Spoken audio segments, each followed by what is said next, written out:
Cast. First of all, Merry Christmas to you all. Hopefully, you guys are all set up to have a nice day come tomorrow, or maybe tonight. A nice Christmas Eve event with the family and all the loved ones, the friends, all that good stuff. So, wasn't really looking to actually do it. Well, I was going to do a live stream this afternoon, but I was going to do one a little bit later. I'm going to actually do some Christmas type beers I was going to share, but tonight, at some point, I think I may actually be doing a little bit of a Christmas Eve type live stream. Going to play some Christmas tunes, and anybody that might want to hang out, or you might be wrapping gifts or whatever like that, you could throw it on, listen to some different music, kind of talk about some different things around Christmas. But that's not why we're here right now. So I released the one video that had been out talking about 450 North and what some people had found from the slushies. Let me grab a little sip of my eggnog here. Actually drinking Evan Williams eggnog. Put a little bit of rum into it I got from Jamaica. A little dash of nutmeg. It's doing all right now. Got a nice little kick to it. But recently, if you saw the other video, hey, Merry Christmas all, Mac. Cheers, my friend, to you and your family as well. If you saw the video about 450 North and you heard some of the things online with Facebook and you saw some of the things taking place on Twitter, then you know it's been a situation that came out about their slushies and their slushies not being a true ABV of what they're saying they actually were. They were putting out slushies, ranging from anywhere 8-10% or so. They were the big XLs. Somebody had decided to test them and found out it was a lower ABV than that. Just recently, and it happened just quick today, someone had just sent me another testing they had done where they have found, and again, it actually showed where they had one come out that was supposed to be at 10%. It netted out to be 3.84. So again, we're seeing a discrepancy in what the ABV is. Now, I was waiting to see how 450 North would actually respond. I do like the brewery. I was hoping the guys would actually pull through here okay. Whatever type of reason they may have, what may have happened. I do like their nuggets. Their nuggets are pretty legit to me. And they just released a statement. So here's the statement they released earlier today. And you can actually take a look at that on the screen. Feel free, if you play it back, you can pause to read it or whatever like that.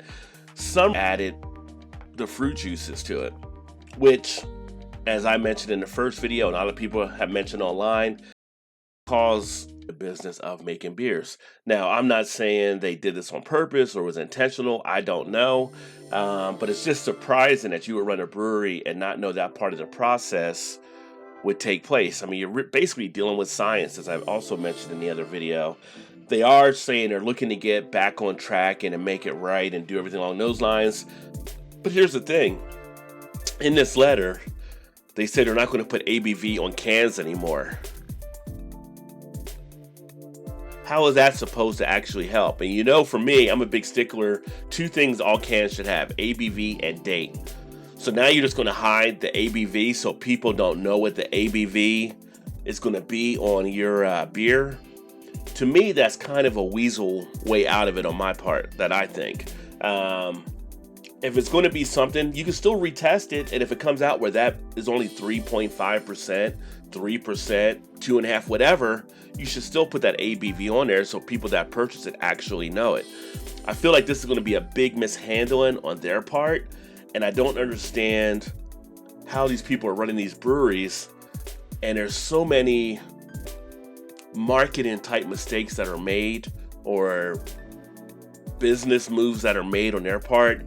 You look at this, something totally different when you look at how founders try to handle their stuff, something different with how Angry Orchard did theirs.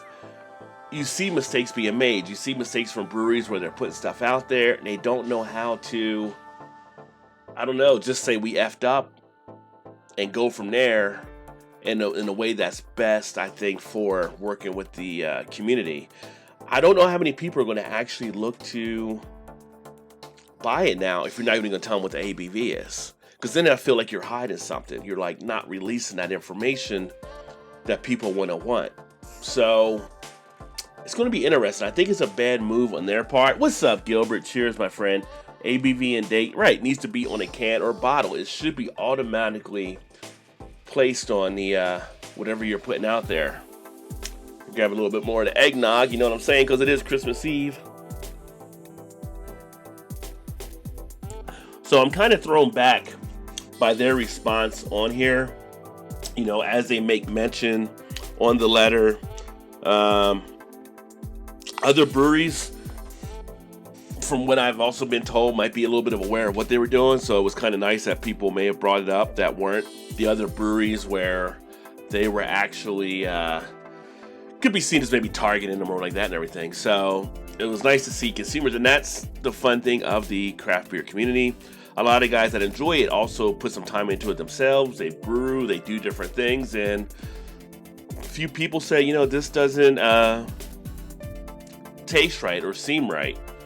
You run the test and you find out there's some other stuff happening to which you're not aware when you're actually getting the product.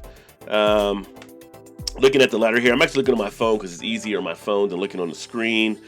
And they do say they're truly sorry that this happened. They say the beauty of independent beer is that we have a community bound by our passion for the craft, from production to consumption. We all impart a bit of ourselves in the community. We encourage others to come in to the fold, and we always hold one another accountable. Yeah, and that's what you do in the craft beer community. A lot of people are doing that.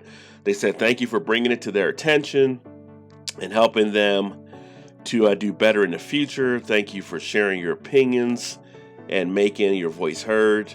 Thank you for giving the platform to respond, and thank you for all the support you have given in the past, and that you would continue to show. We will do better.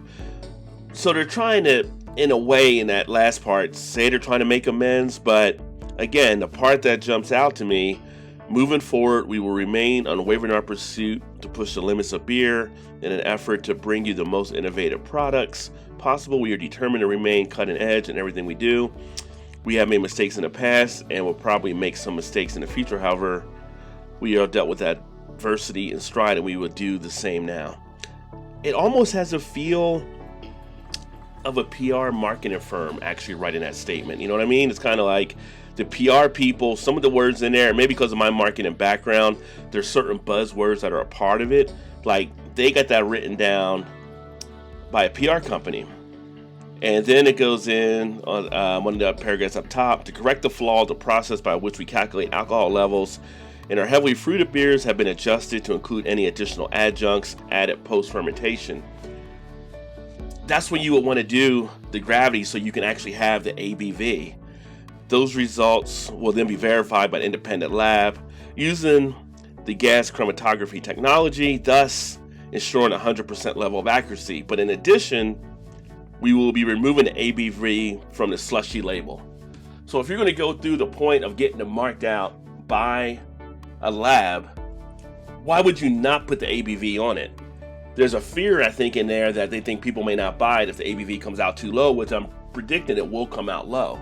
So at the same point, who's trying to fool who here? It leaves a sideways taste in the mouth, so to speak. You're kind of like, I don't know, I'm on the fence. I'm not feeling as great about the statement they released. Again, there's a lot of things in there from a marketing and PR standpoint. Curious what you guys all think out there, so definitely let me know. Cheers, Ashley Sexton in the house. Cheers, my friend. And Merry Christmas to you and yours as well. And a healthy New Year's for sure. But I'm sure we'll talk before New Year's too. And Ashley said it's a shame for 50 is taking this course of action. Put the ABV on the can, damn it. True beer fans will drink intriguing beers regardless of alcohol content. Exactly. So, and Gilbert says, Merry Christmas, Flying Monkeys. Sexton. Yeah, he is the spokesman for Flying Monkeys. But again, and I brought this up before, if you look at things like lambics, a lot of beer drinkers will enjoy those. Those are low ABV. Right now, one of the big trends heading into next year is low ABV beers. So it will be in perfect time for them to cut over and just go to the low ABV route, saying, hey, we effed up over here. We'll put the ABV on there so you'll know that these are low ABV beers. And you'll get these people looking for low ABV beers actually coming in as well. I just don't get it. I don't get it. I feel like people that do these marketing things, or whoever's working with these brewing companies, they don't know marketing. They don't know the aspect of how they maybe should be telling the story out there. I think they're trying to cover their butt in some kind of way, but what about the people that actually bought them thinking they were the higher ABVs? I mean, one thing I'll say, you have something like a Goose Island who found out their beers were infected. They actually refunded money back to people that have bought their beers because of the infection. I know other breweries that have dumped batches because they felt they knew the beer wasn't right, rather than put it on the market. So it's going to be interesting. The next thing to watch with this whole saga is how the fallout goes and how people actually respond to it and how they actually react to it. It's going to be interesting. It'll be interesting because 450 North, people were liking it. They were digging it. They were blowing up like crazy. People were driving from other states to Indiana so they can be there for the releases. I'm going to be watching this one to see how the beer world actually checks it out. Sexton says he needs a life supply of Sparkle Chunks, which is one of the that's the nickname that they kind of give for one of the beers from Flying Monkey. Gilbert said Freak Show.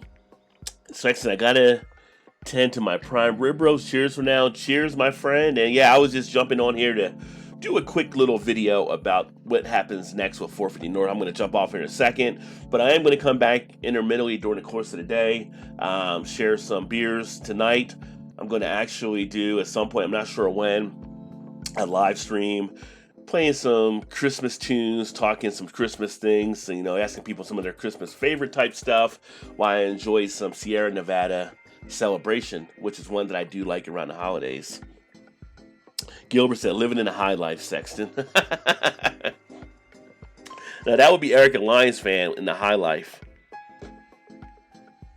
But that all being said, I'm going to get back to my eggnog. Thanks for everybody that checked in. Gilbert, Sexton, all Mac overseas. Appreciate you all. Anybody else that sees this video after I actually put it up there on the channel, hopefully you guys have a great Christmas as I mentioned. And hopefully, like I said, if you guys are watching it live now and you're freed up later, make sure you hit that notification bell. That way you'll be alert when I do go live with some of the other stuff. And I will look forward to catching you guys here soon.